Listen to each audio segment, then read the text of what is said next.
성도 여러분, 안녕하십니까? 수요 성경 공부 시작하겠습니다. 우리 함께 부를 찬양은 주께서 주신 동산에 함께 찬양하겠습니다.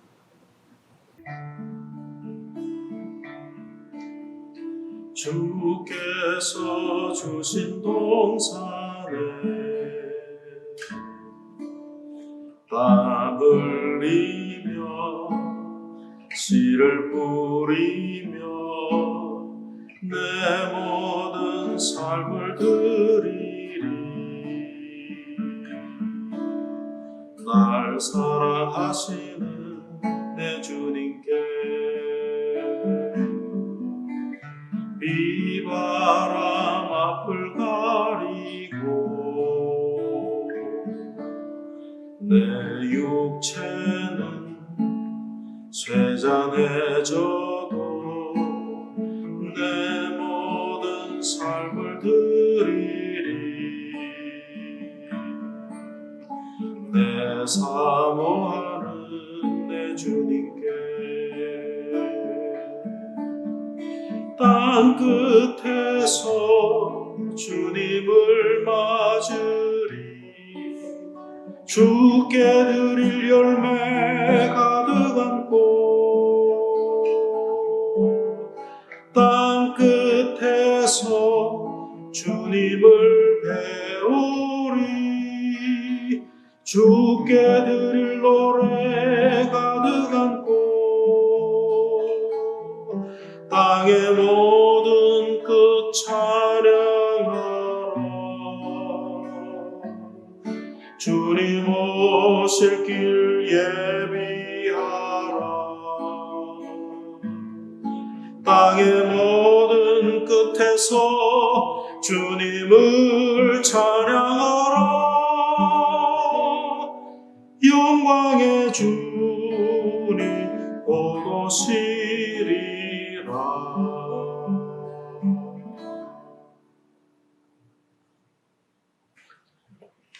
기도하겠습니다.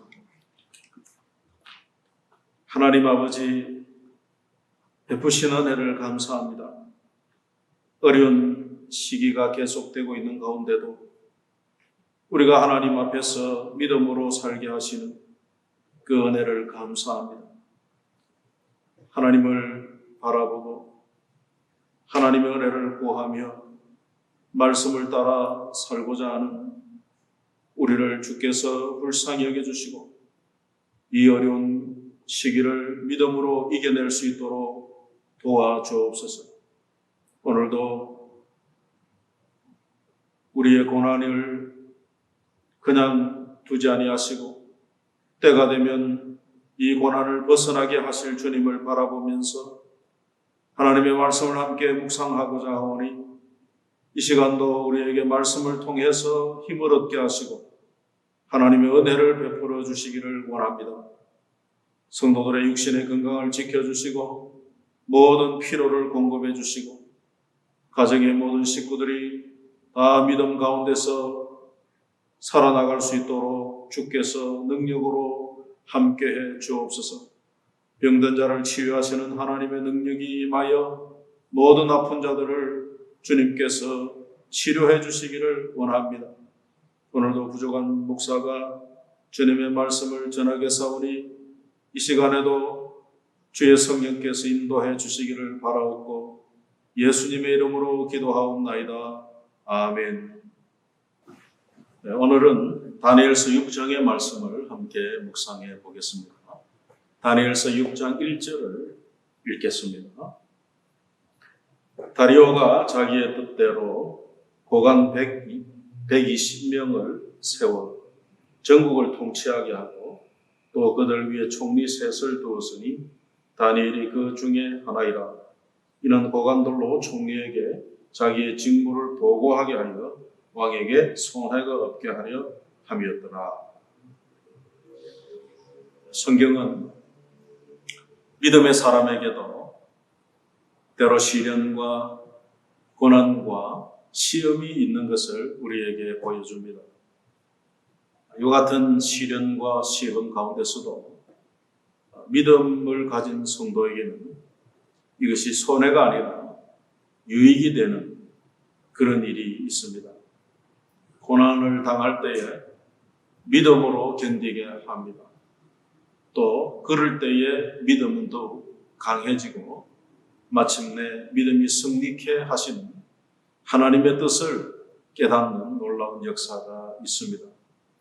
우리가 지난 시간에 느부갓네살 아들 벨살살이 예루살렘 성전에서 하나님께 제사하던 데 사용됐던 그릇들을 가져와가지고 거기에 술을 따라 마시면서 하나님을 모욕하고 우상 숭배하는 교만의 악을 행할 때 하나님께서 심판하시는 그런 내용을 살펴보았습니다. 그래서 바벨론의 왕권이 메대 사람 다리오에게 넘어간 것을 살펴보았습니다. 오늘은 그 다리오가 왕권을 가지고 바벨론을 통치하던 시절에 다니엘에게 임했던 시험을 우리에게 보여주고 있는 사건입니다. 다리오 왕은 바벨론의 왕권을 넘겨받고는 그 바벨론 전국을 120도로 나누고 그 각 구역마다 120 방백을 세워서 나라를 다스렸습니다. 그들 중에 3명의 총리를 두고 그 3명의 총리 중에는 또 그 수석 총리라고 할 수 있겠죠. 다니엘을 세워가지고 모든 보고가 다니엘을 통해서 오게 하고 그것을 가지고 왕에게 알리는 이런 통치 권력을 행사했던 것을 성경은 보여줍니다. 그래서 다니엘은 왕 밑에 권력의 서열로 따지면 2인자가 되겠습니다. 근데 이 다니엘이 이런 높은 권력을 가졌음에도 불구하고 얼마나 정직하고 성실하고 충성된 사람인지 왕의 총애를 한 몸에 받았던 것을 알 수 있습니다. 그래서 3절에 보면 다니엘이 마음이 민첩했다 그래 되어 있죠. 몸이 민첩하였던 것은 아니고 마음이 민첩했다 하는 말은 무슨 말일까요? 다니엘에게 지혜가 있어서 통찰력과 분별력이 있었다고 하는 것입니다. 오늘 이 시대는 몸을 많이 가꾸죠. 그래서 얼굴을 가꾸고 얼짱이다, 몸을 가꾸어서 몸짱이다, 뭐 이런 말들을 쓰는데 정말로 우리가 가꾸어야 할 것은 우리의 마음의 정원입니다. 우리 마음이 민첩하고, 다시 말하면 모든 상황에서 또 이 어떤 사건들을 바라보면서 지혜를 발휘하고 통찰력과 분별력을 가지고 정직과 성실을 행할 수 있는 이런 마음을 가지는 것이 중요하겠습니다. 그래서 다니엘은 지혜로운 자로서 바벨론 어느 누구도 따를 수 없는 그런 지혜를 가졌고 또 왕 다음의 권세를 가졌습니다. 그럼에도 불구하고 다니엘에게는 흠잡을 만한 악한 일이 없었다 하는 것이 놀라운 일입니다. 요즘 표현으로 하면 그 권력에서도 스캔들이 없다고 하는 것이죠. 그것이 4절에 이렇게 나옵니다. 이에 총리들과 고관들이 국사에 대하여 다니엘을 고발할 근거를 찾고자 하였으나 아무 근거, 아무 허물도 찾지 못하였으니 이는 그가 충성되어 아무 그릇됨도 없고 아무 허물도 없음이었더라. 쉽지 않은 일이죠. 요즘 우리는 대한민국에도 그 권세를 가지고 정치 권력을 가지고 부정으로 돈을 모으기도 하고 또 부정으로 자녀들의 앞날을 열기도 하고 또 뭐 권세로 여자들을 해치기도 하는 이런 악한 일들을 우리는 보고 있습니다. 역사 가운데 다니엘과 같은 높은 지위에 있으면서도 정직한 사람이 또 있겠나 할 정도로 다니엘은 정직하고 성실하고 충성된 사람이었음을 알 수 있습니다. 에스겔 선지자는 에스겔서 14장에 구약의 의인 세 사람을 거론하면서 노아, 욥, 다니엘 이렇게 말씀합니다. 그래서 다니엘이 이와 같은 인물이었기에 왕권이 바뀌었어도 그는 메대 사람 다리오를 또 돕는 이런 정치에 앞장서는 그런 인물로 등용된 것을 우리는 볼 수 있습니다. 왕의 신뢰와 왕의 총애를 한 몸에 받았습니다. 그러니까 자연히 바벨론의 다른 권세자들에게 시기와 질투를 당하게 되는 것이죠. 이렇게 총리가 되어서도 최고 총리임에도 불구하고 정직하고 성실하고 충성된 사람이라면 당연히 존경하고 아끼고 사랑해야 마땅하지 않습니까? 그러나 정치 권력의 세계란 이렇게 참 아름다운 일들이 있는 것이 아니죠. 오히려 어찌하면 다니엘을 제거할 수 있을까 하는 정적들의 악한 음모가 꾸며졌습니다. 지금도 이런 일은 얼마든지 있다는 사실을 우리는 알 수 있죠. 그래서 역사를 거슬러도 인간의 악은 변함없이 악한 것인 것을 우리는 성경을 통해서 보게 됩니다. 그래서 다니엘을 넘어뜨리려고 하는 악한 자들의 음모가 진행이 되는 가운데 있습니다. 이게 5절에 나오죠. 그들이 이르되 이 다니엘은 그 하나님의 율법에서 근거를 찾지 못하며 그를 고발할 수 없으리라 하고, 이에 총리들과 고관들이 모여 작당을 한 거죠. 다니엘을 없애려고 작당을 하는데 그 내용이 뭡니까? 왕을 부축해서 새로운 법을 하나 세웁시다.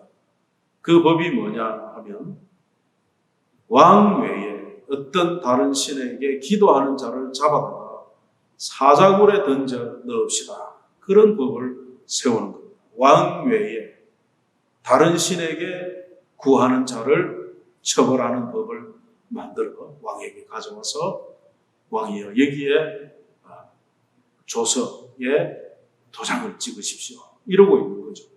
그런데 조건이 뭡니까? 30일 동안 한 달 동안 왕이 신이 되는 법인 것이죠. 아마 온갖 좋은 말을 다 사용해서 왕을 부추겼을 것입니다. 왕이여, 바벨론은 넓어서 다양한 종교를 인정하다 보면 나라의 분열이 이루어지니 하나로 통합하기 위해서 왕 외에 다른 신을 두면 안 될 것 같습니다. 왕이 30일 동안의 신이 되어서 바벨론의 백성들의 마음을 하나로 만들어야 되겠습니다. 그러면서 또 왕권을 강화하는 일에는 왕이 신이 되는 것입니다. 뭐 별 왕을 부추깁니다.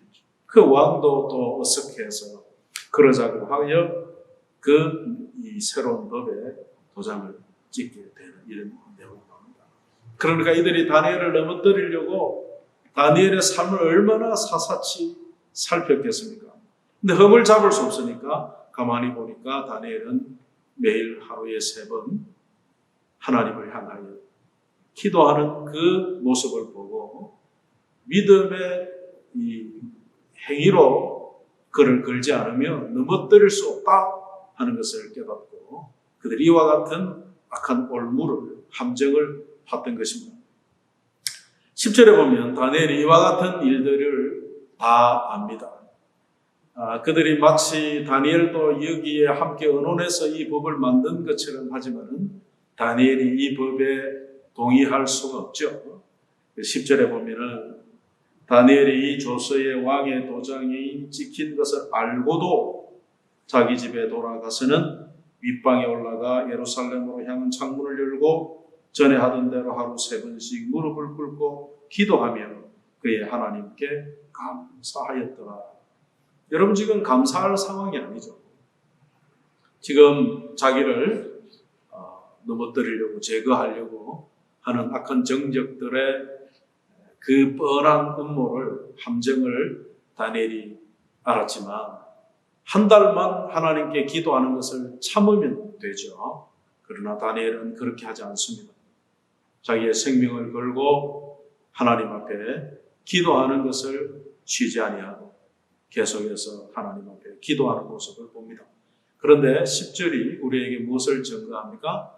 다니엘이 감사하였더라. 하나님 앞에 호소하고 원망할 수도 있죠. 하나님, 지금껏 내가 하나님께 충성되어 다른 신에게 절하지 아니하고 오직 하나님께만 기도하고 믿음으로 살았던 결과가 이렇게 죽는 것입니까? 하고 그렇게 하나님 앞에 호소할 수 있지만 다니엘은 어떻게 했습니까? 하나님 앞에 감사했습니다. 바벨론 이방 땅에 포로로 끌려와서 이제껏 하나님께서 인도해 주시고 은혜로 지켜주신 것을 감사합니다. 이제 이와 같은 위기 속에서도 나의 생명은 하나님의 것입니다. 하고 하나님 앞에 지난 세월에 대한 감사를 올린 그런 다니엘의 믿음의 담대함을 우리는 여기서 볼 수가 있습니다. 여러분, 믿음이라고 하는 것은 우리가 믿음의 훈련을 통해서 믿음이 강해진다는 사실을 잊으면 안 됩니다. 믿음의 훈련이란 무엇입니까? 하나님 앞에서 경건의 시간들을 놓치지 아니하고 하나님과 영적 교제를 나누는 것입니다. 하나님 앞에 늘 말씀을 묵상하고 그 말씀을 붙들고 자신을 돌아보고 하나님 앞에서 잘못된 것들을 고쳐나가는 이런 경건의 거룩한 습관을 가지고 있을 때 우리의 믿음이 자랍니다.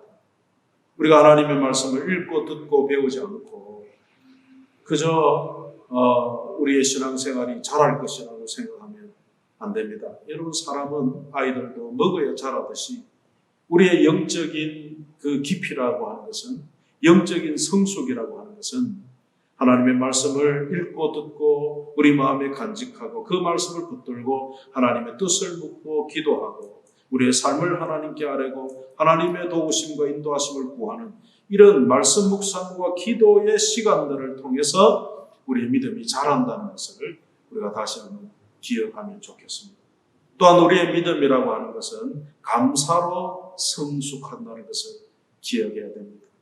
요즘 같은 시절에는 우리가 하나님 앞에 때로는 마음에 원망이 있을 수도 있지만 이와 같은 어려운 시기에도 하나님께서 우리에게 하시고자 하시는 하나님의 뜻이 또 알게 하시려고 하는 하나님의 뜻이 무엇인지를 우리가 묵상하고 그것을 알려고 애를 쓰고 지금도 우리를 붙들고 계시는 하나님의 은혜와 과거에 우리에게 베푸셨던 그 은혜에 대하여 감사함으로 하나님 앞에 나아갈 때 우리의 믿음이 자라게 되고 이런 어려울 때일수록 우리의 믿음이 더욱 담대해져서 이 고난을 이길 수 있게 되는 것이죠. 그래서 우리는 이 다니엘의 이 믿음의 생명을 건 이 믿음의 삶 속에서 이와 같은 영적 원리들을 배우게 되는 것입니다. 다니엘이 기도하고 나자 그들은 기다렸다는 듯이 다니엘을 다리오 왕에게 고소를 하죠. 그래서 12절에 보면 이에 그들이 나아가서 왕의 금령에 관하여 왕께 아뢰되 왕이여, 왕이 이미 금령의 왕의 도장을 찍어서 이제부터 30일 동안에는 누구든지 왕 외에 어떤 신에게나 사람에게 구하며 사자굴에 던져 넣기로 하지 아니하였나이까? 왕이 대답하되 이 일이 확실하니 메대와 바사에 고치지 못할 규례니라 하고자. 그럼 내가 그렇게 했지. 그래서 이제 이 법을 확실히 한 다음에 왕에게 다니엘을 고소합니다. 13절 그들이 왕 앞에서 말하여 이르되 왕이여 사로잡혀온 유다 자손 중에 다니엘이 왕과 왕의 도장이 찍힌 금령을 존중하지 아니하고 하루 3번씩 기도하나이다.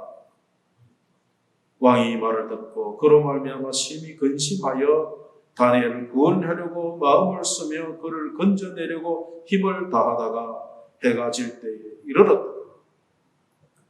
아하, 늦었고. 그 왕이 뒤늦게 이것이 다니엘을 제거하려는 정치 공작이라는 것을 알고 나서 어떻게 하면 다니엘을 살릴까 고민해도 이미 왕이 명령을 그 도장을 찍은 상태에서 번복할 수 없는 왕의 체면 때문에 그래서 어쩔 수 없이 다니엘을 사자굴에 던져넣게 됩니다. 16절에 보면 이에 왕이 명령하며 다니엘을 끌어다가 사자굴에 던져 넣는지라. 그러면서 그 왕이 다니엘에게 이렇게 말합니다. 네가 항상 섬기는 너의 하나님이 너를 구원하시리라. 왕은 어쩔 수 없지만 하나님께 구원을 지금 왕이 구하면서 다니엘을 던져넣었습니다. 어떻게 됐을까요? 여러분 잘 아는 대로 다니엘은 그 사자굴에서 살아나옵니다. 밤새 뜬 눈으로 지새웠던 그 다리오 왕이 아침에 일찍 일어나서 다니엘이 어찌 됐을까 하고 궁금하여 사자굴로 달려가서 다니엘아, 다니엘아, 네가 살았느냐 하고 이제 묻는 거죠. 그때 다니엘이 사자굴에서 하는 말이 뭡니까? 22절에 나의 하나님이 이미 그의 천사를 보내어 사자들의 입을 봉하셨으므로 사자들이 나를 상해하지 못하여 싸우니 이는 나의 무죄함이 그 앞에 명백함이오며 또 왕이여 나는 왕에게도 해를 끼치지 아니하였나이다. 하나님께서 사자들의 입을 봉하여서 자신의 생명을 구원하셨다는 것을 왕 앞에 증거하게 된 것입니다. 그래서 얼른 다니엘을 건져 올리라 그렇게 하고는 이런 모함을 했던 다니엘의 정적들을 다 사자굴에 쳐넣는 이런 놀라운 결말이 오늘 성경에 나옵니다. 여러분, 다니엘은 하나님을 끝까지 신뢰했습니다. 죽으면 죽으리라.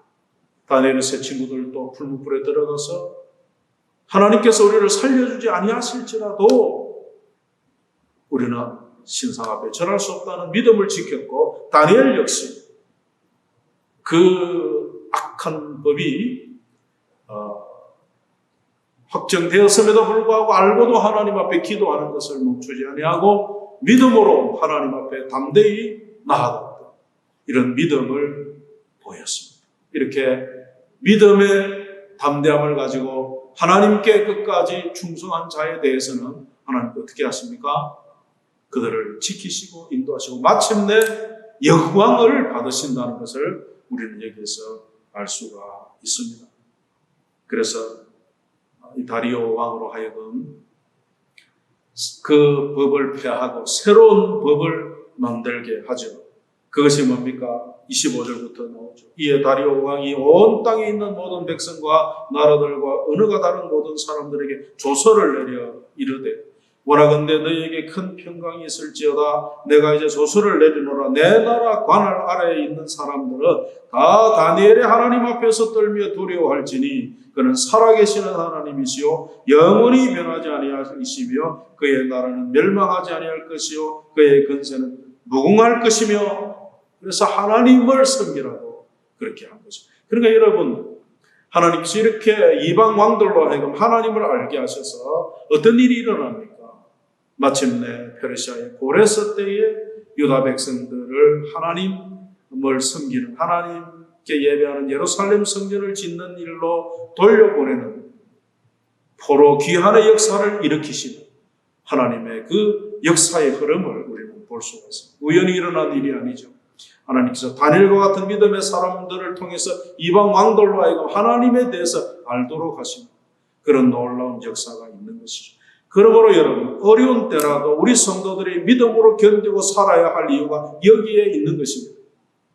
그래서 우리가 때로 어려움을 당할 때에도 믿음의 담대함으로 견뎌 나갈 때에 하나님이 영광 받으시고 하나님의 뜻이 이루어지는 놀라운 구원의 역사가 있다는 것을 우리는 알아야 됩니다. 어려움 중에도 믿음으로 살아야 됩니다. 지금도 세상은요 교회를 헤아려 합니다. 하나님을 대적합니다. 그래서 지금도 악한 법들이 얼마나 많이 만들어집니까? 차별금지법. 여러분 그런 법이 제정되면 교회나 목사들이 그런 것이 죄다 이런 말을 못하게 만드는 거죠. 그래서 교회가 자동적으로 선교하고 복음을 전하는 일을 이들이 정치 권력으로 악하게 막으려는 수작들이거든요. 그런 법들을 자꾸 만들려고 하고요. 얼마 전에 한국에는 총리라고 하는 양반이 교회 소그룹 모임을 금지하여 벌금을 매기겠다고 하는 이런 일도 일어나고 있습니다. 이런 상황 속에서 우리가 믿음으로 하나님을 섬기는 이 믿음에서 벗어나지 않고 지혜롭게 이런 세상을 대처해 나가야 되는 것입니다. 그래서 우리가 기도해야 하는 것입니다. 하나님, 이 어려운 때에 우리가 어떻게 믿음으로 나아갈 것인지 우리에게 지혜를 주옵소서. 그래서 이사야 26장 3절에 주께서 심지가 견고한 자를 평강하도록 지키시는 이리니 이는 그가 주를 신뢰함이니이다. 어떻게 됐을까요? 28절 결론적으로 이 다니엘이 다리오 왕의 시대와 바사 사람 고레스 왕의 시대에 형통하였다. 형통이란 말이 뭡니까? 고난이 아예 없는 그런 상황이 아니고 고난 속에서도 우리를 믿음으로 이기게 하시는 하나님의 도우심을 두고 형통이라 하거든요. 믿음으로 심지를 굳게 하고 나아가는 자에게 하나님이 평강으로 지키시겠다고 하는 이런 약속입니다. 교회를 해치려 하고 악한 모든 세력들은 무너지게 될 것입니다. 잠언에도 그렇게 말씀하죠. 잠언 29장 6절에 보면 악인이 범죄하는 것은 스스로 올무가 되는 것이나 의인은 노래하고 기뻐하느니라. 사랑하는 여러분, 어려운 시대에도 믿음으로 하나님 앞에 살아가면서 우리를 통해서 하나님이 영광 받으시는 그런 놀라운 역사들이 일어날 수 있기를 바랍니다. 이런 어려운 때에 저와 여러분이 또 하나님의 말씀을 묵상하고 기도하는 시간들을 가지시고 우리의 믿음이 약해지지 않도록 자기의 믿음을 잘 돌보는 우리 모두가 되기를 축복합니다. 기도하겠습니다. 하나님 아버지 감사합니다. 오늘도 다니엘의 말씀을 통해서 우리로 하여금 믿음의 담대함 가운데 하나님을 의지하고 기도하면서 말씀을 따라 살아야 될 것을 다시 한번 말씀해 주시니 감사합니다. 우리 하나님께 모든 성도들이 이 믿음 위에 굳게 서도록 주의 성령께서 역사하여 주옵소서. 예수님의 이름으로 기도하옵나이다. 아멘.